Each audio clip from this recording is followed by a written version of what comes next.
Welcome to episode 79 of The Route presented by Jobs in Sports. The Route is a glorified sports business coffee chat that has a new guest every episode as they share their experiences and route in sports. I'm Chris Nascimento, and let's get started.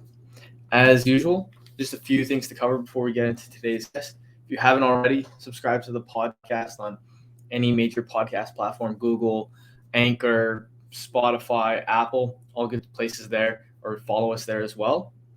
And if you haven't heard already, we're also doing video podcasts now, which you can find on our White Whale Marketing channel on YouTube. And there's a little playlist called The Route where you can find all of our episodes there. So subscribe and like as well. And last but not least, if you want to stay connected with each guest that's coming out and the unique magazine covers that we make with each episode, check us out on LinkedIn, Facebook, Instagram, Twitter, all that good stuff at The Route Sports, so you can stay connected with what's going on. So now that that's covered, let's get into today's guest. I'd now like to introduce someone with an immense amount of sales experience with work with brands such as Vans, Rip Curl, Quicksilver, and now head of sales at RYU Apparel, Grant Matzen. Welcome to The Route. How's it going? Good. How are you doing, Chris? Yeah, not too bad. The way I like to start every single episode is, right off the bat here with the title of the podcast. Take us through your route. So where did it begin and how do we get here now? Yeah, well, not sure if you can hear by my accent, but I grew up in Australia, and so grew up just surfing a lot and playing a lot of music as well. So, I kind of ended up finishing high school and going on tour and touring with my best friends in a band, and we toured Australia for a bunch of years, and made our way over to North America through our record label and management that was based out of LA, and we ended up in Vancouver in Canada.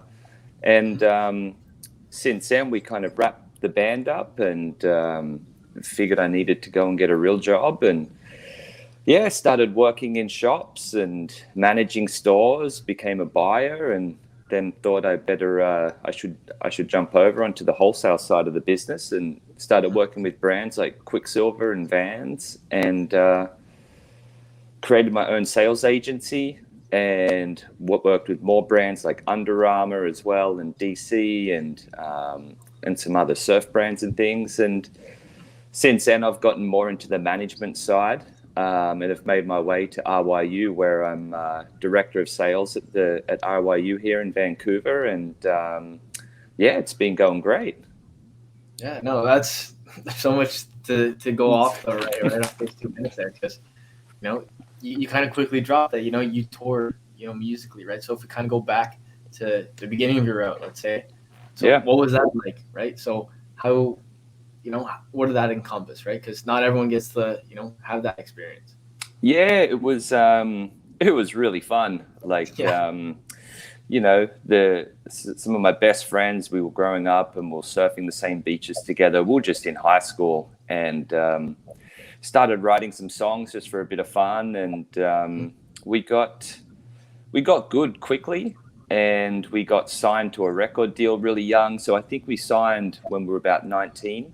And it was essentially a decision between, do you go to school or university, or do you go on tour? And it was very easy decision at that stage of our lives. Yeah. So it ended up touring for about 7 years, releasing albums in Australia, internationally. And it was great. It kind of all started where you have that dream where if I could walk into a CD shop or a record store and buy an album of mine, that was my goal. That was the pinnacle. It happened about a year later after we kind of started the band. So we achieved that first goal really quickly, and then all of a sudden the goals start piling up from there. Mm-hmm. So we spent a lot of time on the road, traveling between the cities in Australia, which is a challenge. You're looking 10 to 12 hour drives between each city each night. It was really, really fun and exhausting at the same time. And as we got to the end of it, we decided we all felt we were probably 26 or 27 at this stage, and we all felt like we'd had a really good solid go at it. We just couldn't break. It's a matter of timing, it's a matter of persistence, it's a matter of talent. It all comes into it, and we probably weren't as good as what we needed to be to truly break when the timing wasn't perfect either. So so it was an incredible experience, and there's not a day that I look back on and regret at all. But I didn't really start working into business until I was about 27. So ever since then, I felt like I'm playing catch up a little bit. So, which is great. It kind of gives you that extra hustle to continue to learn and not just sit back with your blinders on and feel completed. It's really something that's helped kind of drive my progression in business for sure. Yeah, and that makes a lot of sense. Where I'm sure even, I know I have friends, and I'm sure people listening, because the age group that we usually have for listeners is people in school or people about to graduate, right? So a lot of people, I've even had conversations yesterday where they're saying, "Hey, I'm about to finish my degree, but I want nothing to do with this degree," right? And they almost feel at a crossroads where, kind of similar to what you're saying, they're like, "Oh, I don't want to be, left behind, or starting, later." But in reality, maybe that gives you an advantage, right? Because you feel like you have catch up to do, right? So, how did that kind of play out afterwards, right? How did you kind of make that shift of, touring and, basically being a professional musician, right? That's what it was. And then going into, business. What was the, the switch? Obviously, I know you said, yeah, go ahead. I never thought, I really didn't think I'd ever get into business as I was growing up. I never really saw the excitement in it. I didn't see the appeal of it that much. But I'd always grew up, as I was touring, I had a couple jobs, a couple shops, some local surf shops and things that I would work in. And they would give me shifts in between tours and stuff like that. So I was always around fashion. I was always, I grew up surfing, so I was kind of around that action sports scene. And yeah, so it was a natural progression just to kind of go into that into a more serious role after doing music. And then, yeah, for me, it's all about progression. It was the same thing with music. If you can find where those superpowers that you have, where you can play that in a new role or a new field. I was very dedicated to the creative aspect of music, like building songs, creating, and I really, really love that about music. You're not pushed into a role, you're not pushed into a corner. You can kind of do whatever you want. So as I got into business, it took me a little while to get going. But once I found I found the creativity within a business role, then for me, that's when it really kind of opened up. And I felt like this is where I can bring something of value where somebody else might not be able to, because I've just spent I've spent 10 years of my life being creative and trying to be progressive. So as soon as I can plug that into a business role, all of a sudden it's something that 99% of the people are not doing in the company. So I felt like I kind of had this little superpower that I could really nurture. So ever since then, that's been a real big focus of mine. And one thing you learn from growing up in music and trying to make it is just pure persistence. Nothing is ever handed. You have to kind of go out and get everything, and you have to work really, really hard. And you're essentially living, I remember I was talking to a producer years ago, and he said, musicians are like cockroaches. They're always broke. They're always living on people's floors. They're always just scratching for that next meal, the next gig. And that kind of real hustle mentality, that's proved invaluable in business. And you know, if you were to look at my resume, for example, there's very defined and quick steps as I move up and up and up. And that's all from that hustle mentality that you have to, that I had from music, and understanding my creativity and how I can implement that in a business sense. Yeah, for sure. And that makes a lot of sense. It's almost where, what is it? I know when people say diversity, you'll often think of, the way people look or culture, or even gender. But even sometimes, whether it's just the different types of backgrounds they have, right? Whether it's experience, I find that like you're saying that plays a huge role, right? Where, maybe when I was younger, I'm like, hey, if I want to do like, oh, let's say I was 18 and I'm like, I want to work in accounting. Obviously, you probably need an accounting degree, but I thought that was applicable to every single discipline as well, right? If I wanted, to work in marketing, I needed a marketing degree. Whereas, now that I've, finished school and I'm, in business, some of the best people that I've met and given me the best advice in marketing, they're people with history degrees, gender studies, things like that, where, it doesn't really matter, right? But they kind of look at it a different perspective. And that's probably similar to you, where it kind of gives them an advantage because everyone's looking at, this problem in this way. But then there are people like, Grant and others that kind of look at it from a different perspective that can actually maybe solve it a bit quicker, right? So that's pretty interesting. And so what was the first position then coming out of like music? Was it something in action sports, surf, apparel? What was that like? Yeah, so I was working. This is when I'd made it into North America, and I still needed to have a job to help pay for rent. So I was working with Rip Curl at the time, and I got really close with the owner of Rip Curl for Canada. He had the license for the company for Canada, and me and him, we really connected.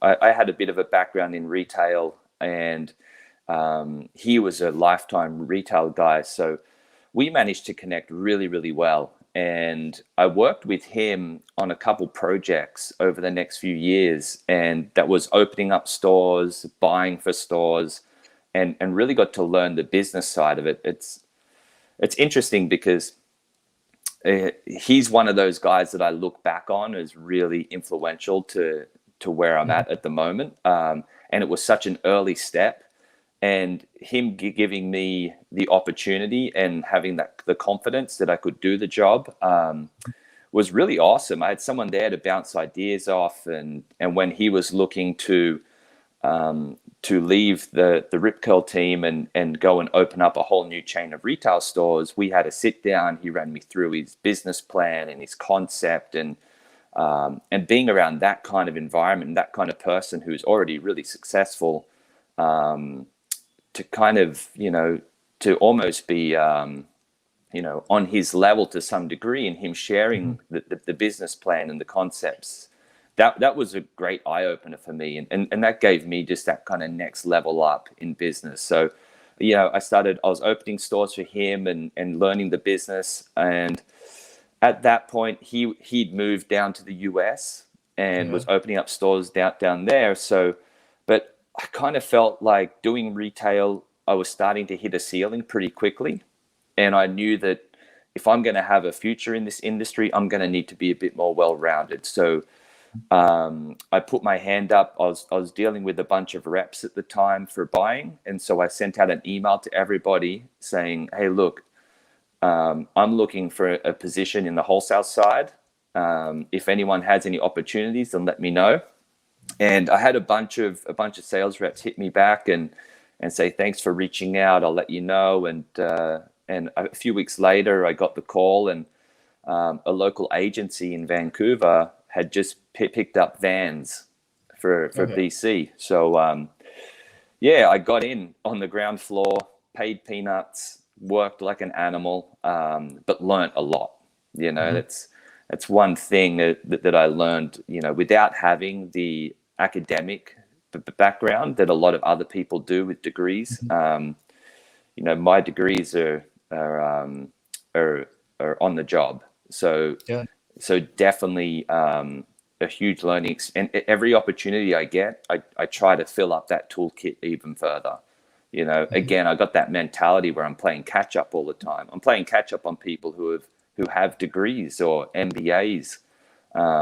So for me, it's my ears are open every step of the way. And yeah, that's kind of how that was the first few steps in my career there. And just learning how to use that creativity and how to keep my ears open and learn and push harder than most people. It just starts clearing the path really easily. Yeah, no, and I'm writing things down here, so I'm not looking away or texting anything. I'm just trying to write all these notes down so I don't forget. But I have 4 things there that you just said that I'd like to get into somehow. One of the first things that kind of popped out to me when you're kind of mentioning what you're just speaking on was in regards to that early connection you made. And it's something I bring up every podcast now, because at the end of the podcast, when I ask people to say, hey, like, what type of advice would you have for, a younger version of yourself or a young person? One of the things I think maybe has shown up in at least 50-60% of episodes is just people saying, just be nice, right? Because you never know, who it is, right? And that's funny to just see where, even for yourself, right, early on when you're, working in a position to help pay rent, where you probably weren't even necessarily thinking of using that as a career, how influential that connection you had early on was, right? So that's crazy how it's almost a domino effect where, yesterday I was recording a podcast as well, and the guest kind of said something, and I thought about it, and I'm like, hey, you know what? I guess my job at, 16, 17 at the stadium here in Ottawa, it did have an impact, and people I met had kind of opened doors for me without even realizing, right? Where just being a nice person goes a long way. So that was pretty interesting in regards to that. And then let's see how I can get some other things in here.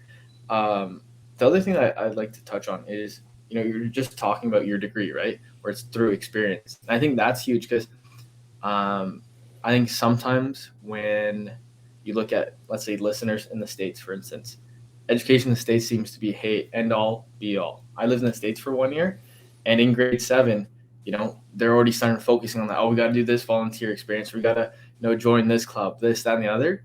And now that I finished school and I'm looking back on it, the degree is amazing, but a lot of the experience, or a lot of the, things I've added to my toolbox, as you said, is literally just from job experience or, volunteering, working with a startup, while in school. So that's pretty interesting, because I think, sometimes maybe students focus too much on, hey, I need that master's program or I need that MBA. But in reality, hey, just go out there, right? Can make a bigger impact on that. So yeah, I think one aspect of that, and one thing that I've done personally just to build on that is, have a couple side hustles. Like when I was running my own sales agency and I had brands like Under Armour and Quicksilver and Roxy, and I would just have an insane amount of sales samples. So a lot of other sales agencies will do sample sales and try to clear it out, and you're always left with the trash at the end, and you can't get rid of it, and it's a real nightmare. So what I did is I actually created an e-com store that was called 25 Crates, and I would bundle up the samples in $100 bundles, and I would literally shoot the photo. I'd do a flat lay of the samples, shoot the photo, do a little description, and pop it up on my website. And it was essentially just a Shopify site, an email list, and a Facebook page. And I would put up 24 crates in a batch, and the 25th I'd always donate to a local charity. And I would be able to sell those 24 crates usually in about 2 hours from release. Wow. And but having that experience working with Shopify, working with an email list, working with a Facebook page, like, I didn't go to school for marketing. I didn't go to school for digital marketing, but you're able to figure these things out as you go, and you're getting real world experience without having to have somebody hand it to you or give you a job where you learn it. So there is so much you can do, especially now with all the platforms out there. There's so much experience you can get without needing to get a job. You can just do it yourself. So that's been a huge thing for me as well, like really understanding and becoming more of a well-rounded, like a director. It's having understanding of what it's like to run an email campaign, what it's like to run an e-com store, what it's like to try to build a B2B platform where you can sell brands to retailers. And you're able to really get a lot of experience if you just explore a little bit and roll the dice. No, for sure. And that's funny that you mentioned that, because that's how this kind of podcast came about. Yeah, I think I just graduated university, and I'm like, hey, I've been meeting a lot of great people in Ottawa, but the industry I want to get into isn't just in Ottawa, right? So I'm like, hey, how can I make some type of value exchange? And I realized this podcast, and then, we started some other things on the side as well. This is where I was getting like all my experience, even though I was, working with a startup, and, they let me do their marketing and business development. I found this podcast building the brand, or even, we had what was it called? An esports tournament with, 32 different schools. That's where I learned the majority of my things, because it was only me that had to do it, right? Where it wasn't necessarily people kind of shielding you off or saying, hey, Chris, just, focus on posting on Facebook today, right? Whereas, hey, I got a well-rounded view of the whole, image, right, of what it was. So I definitely see that. And what you were just saying there in regards to being a director and how impactful it is to kind of know the full scope of things, that makes a lot of sense, right? Because sometimes it's hard to maybe not necessarily listen, but when someone's telling you to do something but they don't even know how to do it, that's probably something where the message doesn't, go through as strongly, right? So that makes a lot of sense. We're even, with our company now, we work with athletes and, building their brands, where whether it's podcasting, streaming, merchandise, etc., we don't want to tell them to start something if we never tried it ourselves, right? So I definitely think that's a huge thing, whether it's, someone in sales, marketing, a director, or someone at entry level, that being well-rounded goes a long, long way. And with that, I wanted to kind of get into your, you said you started a sales agency. I'd love to know more about that, because, it's pretty interesting how you say you're working with companies like Roxy, Under Armour. How did that come about? How did that grow? It was a pretty insane story. I was at the time I was working for Quicksilver corporately, and running Western Canada for sales for them. And I was in Hawaii. I was getting married, and about a day or two before the wedding, I got the phone call that they'd moved my position to be based out of Calgary. And growing up in Australia, being on the coast, I'm sorry, I like Calgary, and I like some of the restaurants there, and some of the people there are great, but I didn't want to move there. So 2 days before the wedding, essentially unemployed, thinking, what the hell am I going to do? About 2 days after the wedding, I'm on a phone call to licensing, like a company out of New York, and orchestrating having Quicksilver and DC on a new agency that I created in a couple days from Hawaii. Like, it was just a concept. I was like, you know what? I'm just going to start my own sales agency and do this myself. So got on the phone. Yeah, I'm in Hawaii on my wedding trip, and I started up a sales agency from there and captured Quicksilver in DC. The same licensing company, they threw in Under Armour for me as well. I was just stoked. That was a huge win. And then I went to work and got my hands on Roxy as well. So I started off doing that.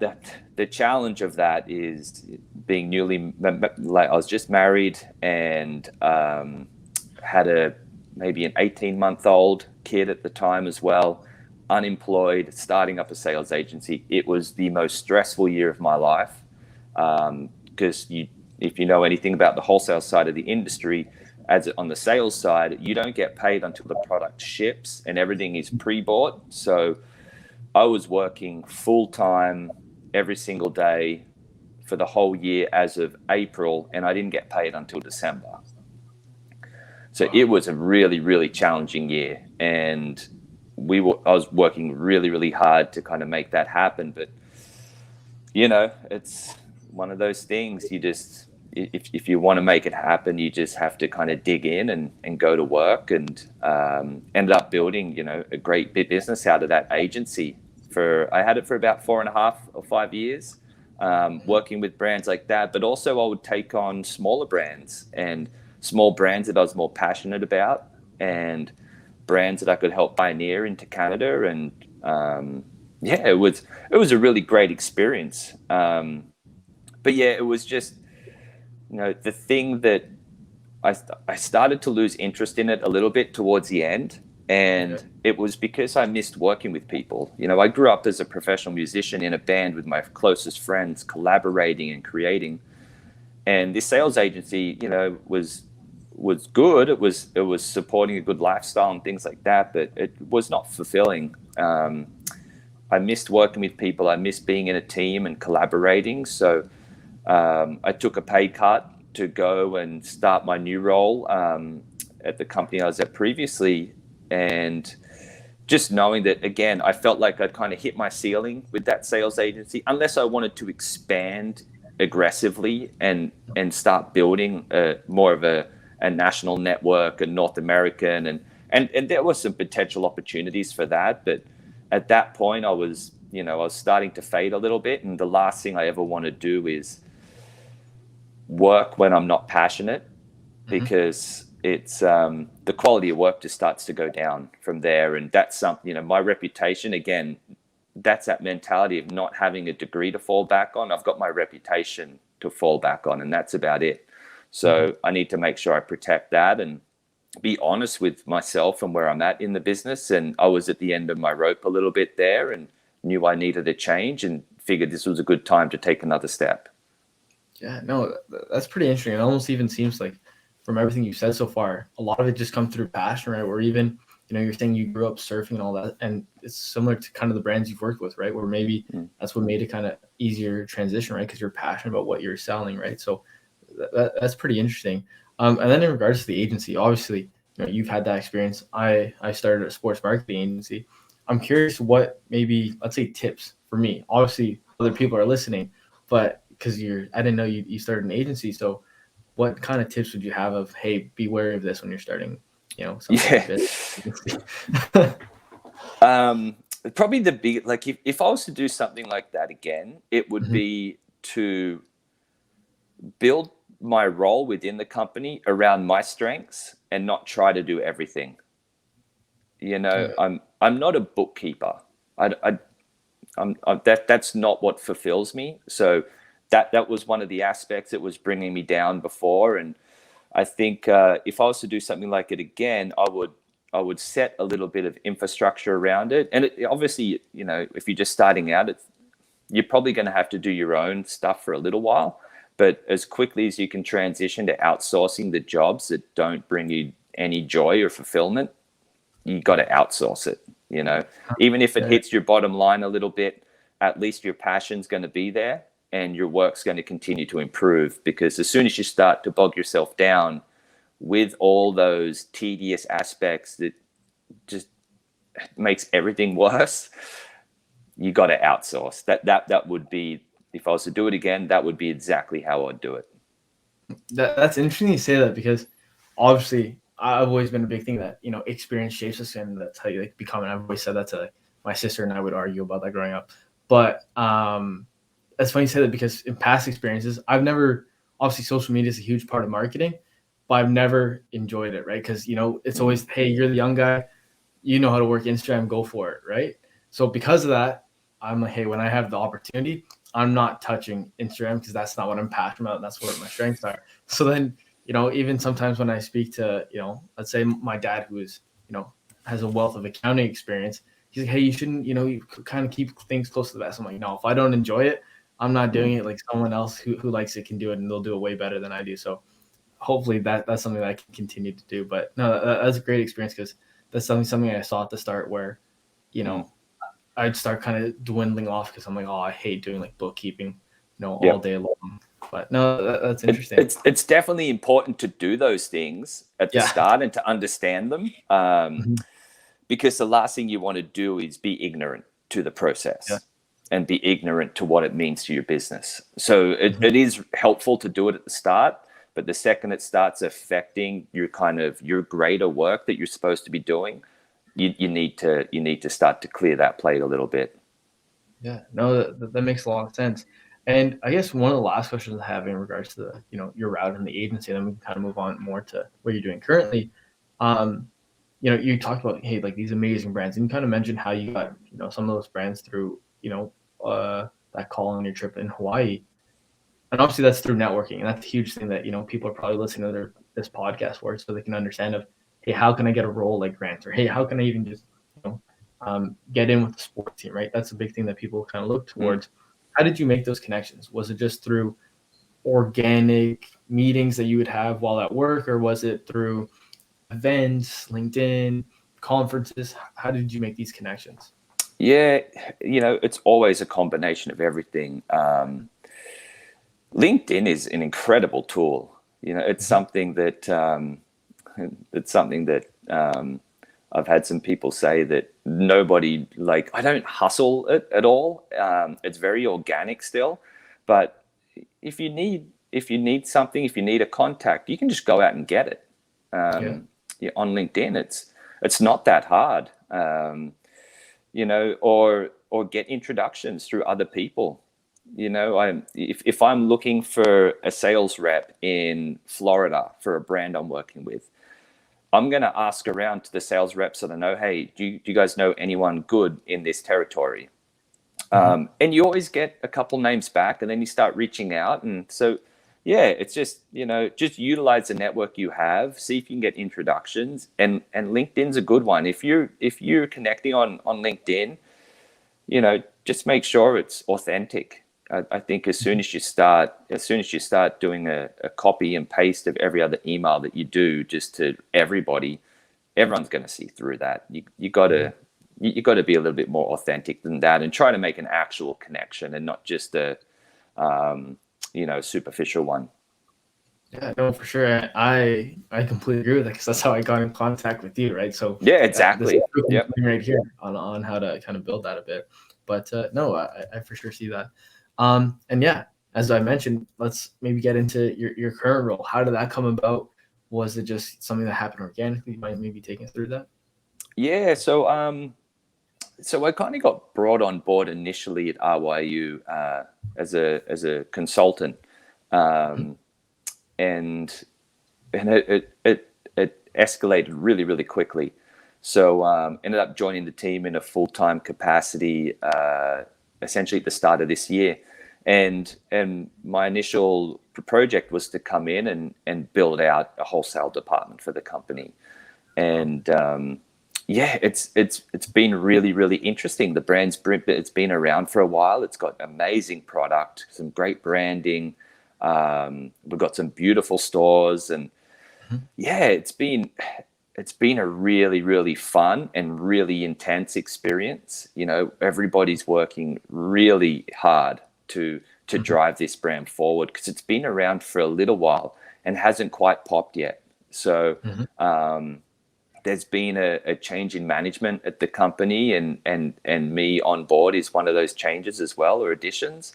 And so we have a really strong team, and yeah, it's been really wild. It essentially feels a little bit, it's kind of, we've got that startup mentality in there. We're not a huge brand. We have good brand awareness in Canada, especially. We have great product and everything. So it's fun. It's like coming into a startup a little bit, but you've got 5 to 6 years of just amazing assets and resources in place. Yeah, so it's been really wild, for sure. It's been great. Yeah. No, I bet. And yeah, I know it as well, right? So that's something that I've seen around in Canada. So that's definitely cool. Do you mind maybe diving into your role a bit more, right? So let's say someone's listening and they're like, hey, I'd love to become head of sales one day in maybe the apparel industry or sports or X, Y, Z. What is it like? What does it entail? Yeah, look, every day is intense. Every day is different. And especially at the stage we're at now, where it's all hands on deck. There's so many things going on. So, we're looking to improve our retail location. So I oversee the retail side of the business as well. So, improving the stores, improving the staffing, improving the training. working with the managers and trying to generate more traffic for the stores. And so it's on the sales side of it. It's not, for me, it's not just numbers, because if you're selling something to somebody, it's inherently, unless it's a full-on service for something like what we're doing, where it's premium apparel, it's more of an emotional sale, so it's so there's a lot more depth that goes into it than just selling a car washing service or something like that. So there's a lot more intricacies around that. There's a lot more sensitivities and a lot more angles you need to look at it. And I think that's kind of where, being as well-rounded as possible to really understand the holistic nature of the business at this level, at least, is really critical. Because, I've worked with brands before, and I remember when I was working at Quicksilver, and there just seemed to be a detachment from marketing and sales. And it's really typical of a lot of brands, where there's just a little bit of a disconnect. And that's a thing that I'm really enjoying at RYU at the moment. That's something where, if you have a bit more of a well-rounded skill set and a bit more knowledge in the marketing world, you can really apply that into a sales world, because they're so interconnected that if you can really create that synergy between the way you're selling things, the way your brand is presenting, and the processes involved and things like that, then you can really make a seamless experience and a really nice one for the customer. So my day-to-day is essentially looking at things like that and trying to figure out small processes that we can put in place that's going to emphasize that and enhance that experience. So it's a lot, but and then we've got days. There's like yesterday, I spent probably 8 hours solid on a spreadsheet. Wow. It can go in all directions. So it can, you can have days like I had yesterday where it was just grinding, or a day like on Monday where we had to postpone this podcast recording because the office got broken into. It's at the moment in the climate that we're at right now, there's always something. So you always got to be ready. You always got to have your head on a swivel, looking around and making sure that you've got your things as buttoned up as possible, because things can change from day to day, and your days and your priorities change. So it's a lot of flexibility that you need, and a lot of adaptability. It's a little bit of everything, right? We were saying how some days where you're just on the spreadsheets, or some days like on Monday, right? You're dealing with the situation that took place. One of the things that I kind of wanted to get into that you mentioned there, because it's something that I've been seeing everywhere. It's funny that you mentioned it too now in regards to selling an emotion. So with that, do you guys look at maybe a specific emotion that maybe attaches well to the brand values of RYU, or do you find there's maybe, let's say, find 5 emotions that sell well, and those are the ones that you push, right? I think if you're gonna do anything, if you're gonna sell anything well, it's got to be authentic. You can't just have a look over there. Oh, they're using those keywords, they're using that, let's grab that and just put our logo on it. Like that doesn't work anymore.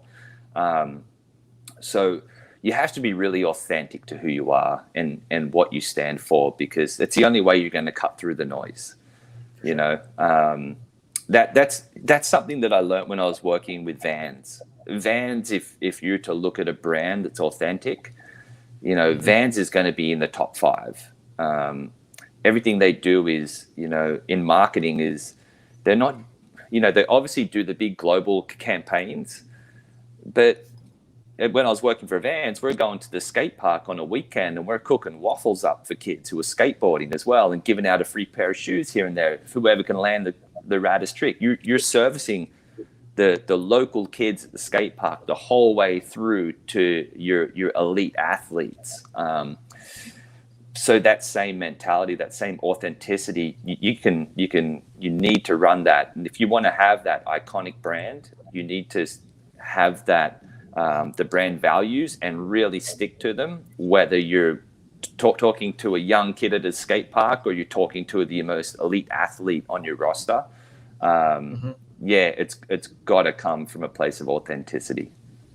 Yeah, of course, and that makes a lot of sense. Where even with that's kind of leading to my next question, I guess. Even with the athletes we push, one of the reasons I wanted to kind of start this sports marketing agency was, I was working with a team, and it was always a passion of mine to eventually do a sports marketing agency. I saw there was such a need, right? Where I was seeing CFL players, these huge 300-pound men, and that's the one post that sticks to mind, and he's promoting a dress.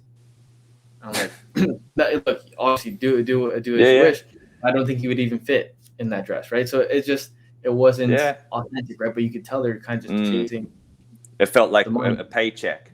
Exactly, and that's all it was. And I've even seen guys wear very, healthy, muscular, fit, going on runs all the time, and they're promoting like this very huge cookie where you can tell it's like tons of sugar, and there's zero chance to eat it because they're lean as can be. So that's something I was like, hey, I think athletes can need help. Where when I was at the team and I was speaking to them all the time, I'm like, hey, you know what? Might as well try it now. And I definitely see how far authenticity can go. And with that, you're touching on sales, and even let's go in regards to athletes. What advice would you give to, let's say, an athlete that's listening in regards to underselling themselves, as they say, because essentially they're the brand that they're pushing. Yeah.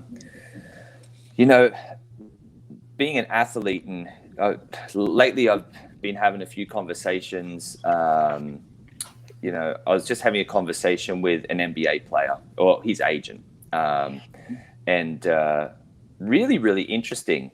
And it was interesting because I didn't realize how engaged these guys are in regards to their own entrepreneurship.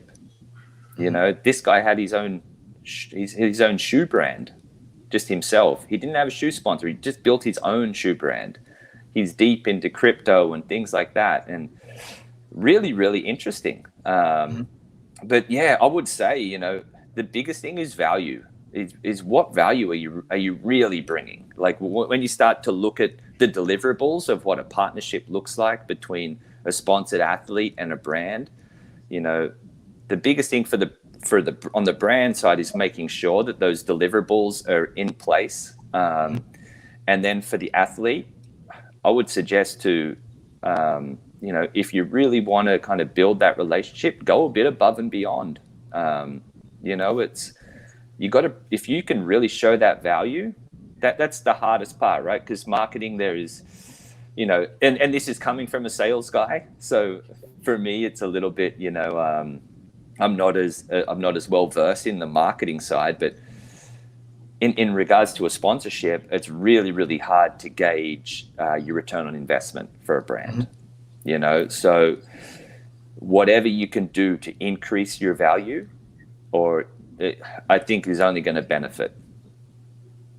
Yeah, no, and that makes a lot of sense, right? Where, to be honest, when my first experience in sports, and let's say marketing, because I was in accounting before, I was working for a hockey startup, and one of the first things they told me was all about, value proposition, value exchange, right? Because that's the biggest thing, because that's basically how people measure things, right? Whether it's even just a coffee chat, a podcast recording, people always want, it's human nature to see some type of value exchange, right? Because people can only, give so much time or give so much, advice without receiving anything in return. So that makes a lot of sense. And the way to kind of, wrap up the podcast, I like to ask two kind of basic questions at the end. The first being, we've kind of gone through, your route as we do on the podcast, from, your touring days to, working with retail brands, wholesale, your own agency, and now RYU. What's one story so far that sticks out to you when you're going to be, my age is always 130. That's how old I'm going to. So let's say when Grant's 103 on his rocking chair, just thinking back onto his career to date, what's a story that just sticks out there like, wow, I can't believe I got to do that? That's a good question. Yeah. I think I'd have to, I feel like I've lived two lives. I feel like the music life and the business life has been different. It's, and they've been different in their own ways. And, I could probably think about for music, I could think about the very first time that played to, we're playing with a Sum 41, so a Wow. Canadian band. So Yeah. I remember the night before, we played a show, just us. It was just a warm-up show in Sydney, and we didn't really promote it or anything, but we only had like a dozen people there at our show, and it was essentially record label executives were there. So we went from playing to a completely empty room, and then the next night we walk on stage to a few thousand people just in this amazing arena. That feeling walking on stage was just that feeling I'll just never forget. I remember looking to the guitarist I used to stand next to on stage, and we were just shaking our heads as we're plugging our guitars in, like, this is insane. That was probably my favorite moment. Another one would be our last album that we ever did. So we finished up our band, and we had money in the bank, and it was either, do we just split the cash up and give it to each other, or do we go into the studio and record one last album? So we decided to go into the studio and put that trophy on the shelf.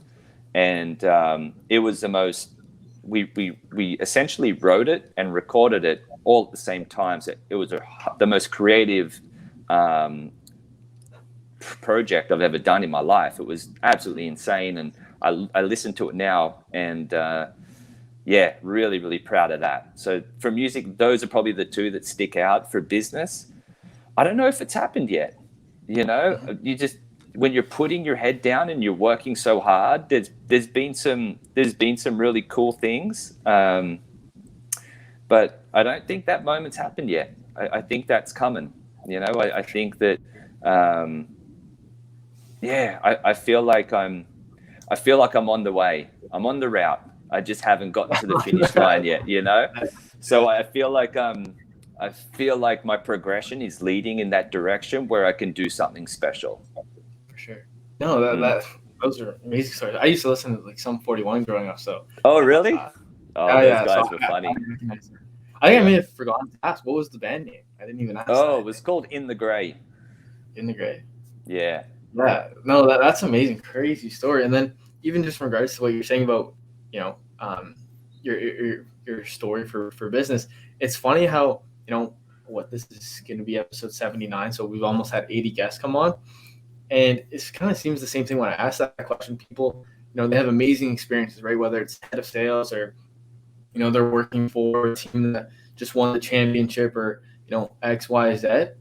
It's funny how, you know, they have a wealth of experience. When they come on and think about it, they're like, hey, like, I've just been grinding, or my head's been down that I don't think I've ever even just looked back and realized all the amazing things I've done so far, right? So it's kind of interesting that mindset that's gone on. Well, if we're talking about something where you're going to be 103 years old and you're looking back and that's your signpost, it's not. I'm not. I don't have that. I don't have that moment yet. Then I've done lots of good things that I'm really proud of. But yeah, like that. But it's, who knows? You know, it might just be. You know, it's kind of like how I was saying with music before. My first goal was to be able to walk into a record store and buy an album, and it happens so quick. And then it's like, all right, what's next? What's next? So, you know, I think, I just feel like that mentality of progression makes it really challenging to look at this stage and be like, that's the moment. For sure. And it makes sense, right? At 103, who knows what we remember, right? So yeah, it has probably won't remember anything. Yeah, exactly. And I guess the last question is, you know, we went into the future, you know, 103-year-old Grant. Now, if we were to go in the past, you know, let's say 16, 18, 20, whatever you like, or even someone, let's say, listening, a student, what's some advice you would give in regards to life or career, whatever you choose, that has stuck out to you and you think, hey, like, I wish I knew this earlier because it's had a positive impact on me? Yeah, I do wish that I knew what I know now back then. You know, I feel like having that head start would be amazing. I would probably just read a lot more. I'd probably read, and I'd just, you know, all those hours I spent in a tour van, I could have put to a better use. Instead of just listening to music and, whatever, I could have spent a couple hours a day just reading and getting knowledge. That's probably what I'd say. Say, look, in your downtime, read up. Just, start to build that toolkit out a little bit more. And who knows, maybe if we were educating ourselves more, improving ourselves more while we're doing music, maybe we could have broken. We could have made better decisions, or we could have been more creative. So that's probably what I'd say. Just read more and get more knowledge, and get in the habit of it too. For sure. Because trying to get into a habit of something when you're a bit older is tough. Yeah, no, I have a tough time reading sometimes, where I find sometimes it just gives me too many ideas before bed, and then I'm up, for an extra 2 hours because I'm just thinking about all these different things. But usually I end it there, but that just kind of sparked two questions. Quickly, is there a book that stands out that you would say, hey, you need to read this?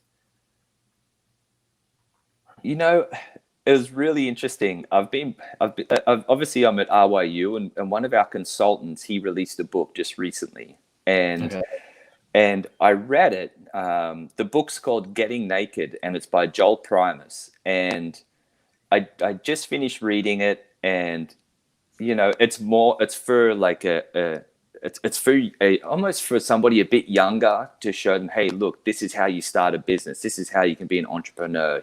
He created an underwear brand and did really well. And it was just awesome to read this book, and even going back to what we're talking about with the sales agency and how would you structure it now, is I feel like now that I've gone through all of that stuff in building a business and things like that, that I would start it differently. And as I was reading Joel's book, it reminded me of what that was like. And yeah, it was really awesome. It was a nice, easy read, and it was, but it had lots of really great information in there. So it just reminded me of what it was like. And there was some ideas in there were much better, that are much better than the ones that I did when I was doing business, like in my agency. So yeah, that one for me was a really fun one.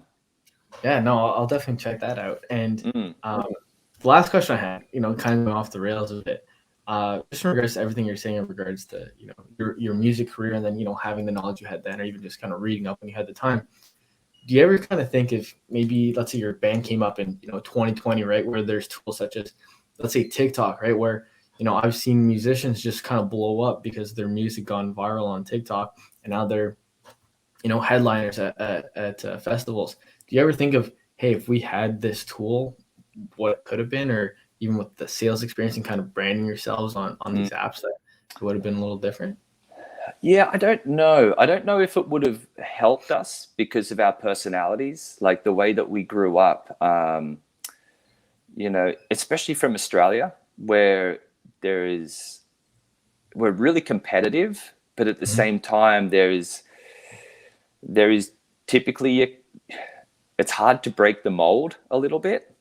There's a tall poppy syndrome in Australia where, the soon as you start coming up, people want to start to, like, they love it when you're on the way up, but when you're getting up high, they want to chop you down real quick. So I don't know. And coming from a surfing background, and surfing's got a culture where, like, there's a creative culture, but there's also, there's hierarchy in the ocean. There's lots of humbling aspects about it. So I don't know if it would have helped us.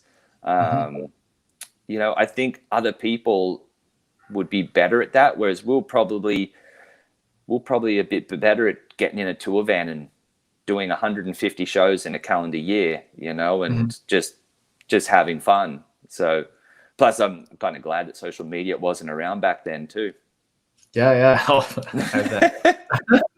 Yeah, funny that you're mentioning the tall poppy syndrome, because I have, two of my, best friends I met throughout university. They're from Perth because they're here on exchange, and that was one of the things they were mentioning to me, where, it's all good and dandy while you're coming up. As soon as, one friend in the group starts, let's say the example to use was, let's say they become a lawyer or something, while everyone else is still, working at a bar or something like that.